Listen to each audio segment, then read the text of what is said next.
Trump పిడుగుపాటు వార్త H1B వీసాలకు సంబంధించి పెంచిన ధర, దానికి సంబంధించి మనం మాట్లాడుతూ ఉన్నాం. మనతో పాటు బండారు రామ్మోహన్ రావు గారు అనలిస్ట్ ఉన్నారు. సార్తో మాట్లాడుతున్నాం. సార్, ముఖ్యంగా మొన్నటికి మొన్న గోల్డ్ కార్డ్ అనేటువంటి పద్ధతిని ప్రవేశపెట్టి దాని ద్వారా సుమారు $100 బిలియన్ సమకూరే అవకాశం కూడా కనిపిస్తోందని, దీనికి సంబంధించి సార్ పన్నుల తగ్గింపు కావచ్చు, డెవలప్మెంట్ ప్రాజెక్ట్స్ కావచ్చు, రుణాల చెల్లింపులకు కావచ్చు, ఈ గోల్డ్ కార్డ్ నుంచి వచ్చే నిధులన్నీ వినియోగించనున్నట్టుగా ట్రంప్ వెల్లడించాడు. మరి ఇప్పుడు ఈ H1B వీసాల పెంపు ద్వారా ఏం చేయబోతున్నాడు, అంటే ఏం జరగబోతోంది?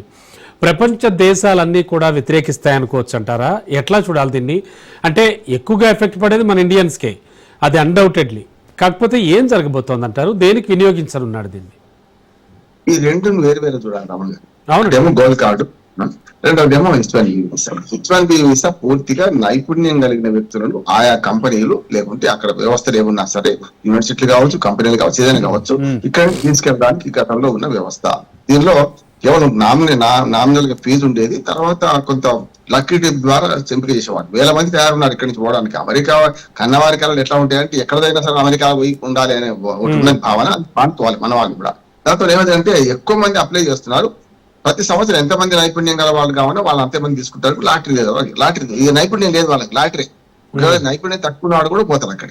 ఇది ఒకటి భాగం.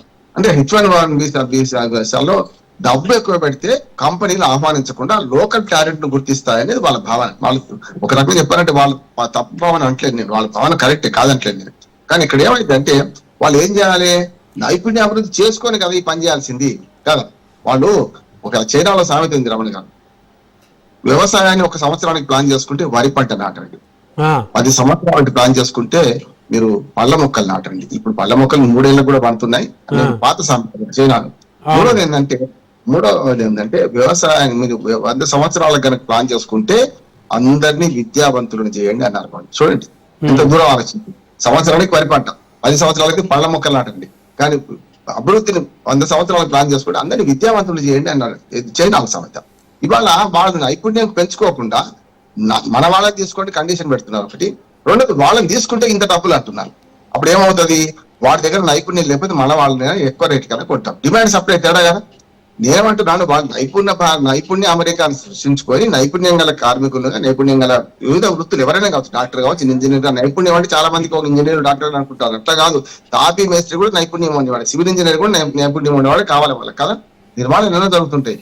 అటువంటి అప్పుడు నైపుణ్యాన్ని పెంచుకునే ప్రక్రియ చేపట్టకుండా కేవలం మన నుంచి ఆపడానికి కోసమే ఇవన్నీ షరతులు. ఒకటి డబ్బు పరంగా, రెండోది వాళ్ళనే పెట్టుకోమని. ఈ రెండు కూడా సాధ్యం కావు ఇప్పట్లో అని అంటున్నాను. అవసరమైతే మన వాళ్ళని $82,000 చెల్లించి తీసుకుంటారు, నెంబర్ 1. కాకపోతే మెల్లగా వలసలు ఆగిపోతాయి, అంత పెద్ద ఎత్తున ఉండకపోవచ్చు. ఇవాళ 100 ఉద్యోగాలు ఉంటే రేపు 50 మంది దానికి సిద్ధంగా కావచ్చు. ఈ రెండోది గోల్డ్ కార్డు. ఈ గోల్డ్ కార్డు విషయంలో చాలా అభ్యంతరాలు ఉన్నాయి, ప్రజలకు ఉన్నాయి, మనకున్నాయి. ఎందుకంటే గోల్డ్ కార్డు విషయంలో H1B వీసాలో నష్టపోయేది మనమే, ప్రపంచవ్యాప్తంగా పెద్దగా ఏమి ఉండదు. మహా అయితే మిగతా ఎంత 71 ప్లస్ 11, 12 అంటే 82-83% మన వాళ్ళే పోతున్నారు. చైనా, భారతదేశం 71%, చైనా 11%. కానీ మిగతా దేశాల నుంచి మహా అయితే 17% కదా. వాళ్ళ మీద పెద్దగా ఉండవు నైపుణ్యం మీద. కానీ H1B వీసాల కంటే ప్రభావం పడేది ఏమైనా ఉంటే, తక్కువ ప్రభావం పడేది ఏమైనా ఉంటే, ఏదైనా ఉంటే మనకు ఈ గోల్డ్ కార్డు అనేది. గోల్డ్ కార్డు ఇప్పటికే చాలా పెద్ద రేటు పెట్టేశారు. మన దగ్గర ఎవరో నవాబులు, అటౌడి లాంటి నవాబులు పోవాల్సిందే తప్ప సామాన్య ప్రజలు అక్కడేదో ఉండి బాగు చేసుకుంటామని అయితే ఎవరు పోరు. చాలా మంది ఏదో మార్గాన పోయి అక్కడ గ్రీన్ కార్డు సంపాదించుకొని చూస్తుంటారు. అటువంటి వాళ్ళు భంగపడుతున్నారు, వెనక్కి వచ్చేస్తున్నారు. చాలా మంది సంఖ్యలతో చూసినట్టు చాలా దుర్మార్గంగా. ఇప్పుడు నా ఉద్దేశం ఫైనల్ గా క్లుప్తంగా కిమ్ కర్తవ్యం, భారత్ ముందున్న కర్తవ్యం ఏంటి? ఏం చేస్తే బెటర్? టెక్ కంపెనీలు కావచ్చు, ఇటు ఇండియన్స్ కలలు కంటున్న వాళ్ళ పరిస్థితి ఏంటి? కరెక్ట్ గా 1 నిమిషం చెప్పేస్తాను. ఏంటంటే చదరంగంలో ఆట నడుస్తుంది, అమెరికాకు మన మధ్య దోపూచుల ఆట నడుస్తున్నది. మనం ఏం చేస్తామంటే మొదలు RICని ముందుకు తీసుకొచ్చాం, రష్యా, ఇండియా, చైనా తీసుకొచ్చినాం కదా. దాంతో కంగు తిన్నాడు ట్రంప్. ఏమంటే నువ్వు పై ఎత్తు మనం వేస్తాం, మనము సమస్య లేదు. ప్రపంచంలో అగ్రగామి దేశంగా ఎదగబోతున్నా, 3వ ఆర్థిక శక్తిగా వస్తాం అతి త్వరలో. 4వ రక్షణ శాఖ నుంచి 3వ రక్షణ శక్తిగా ఎదుగుతాం. అమెరికా, చైనా తర్వాత మనం గ్యారెంటీ ఉంటాం ఇంకో 5-6 సమస్య లేదు.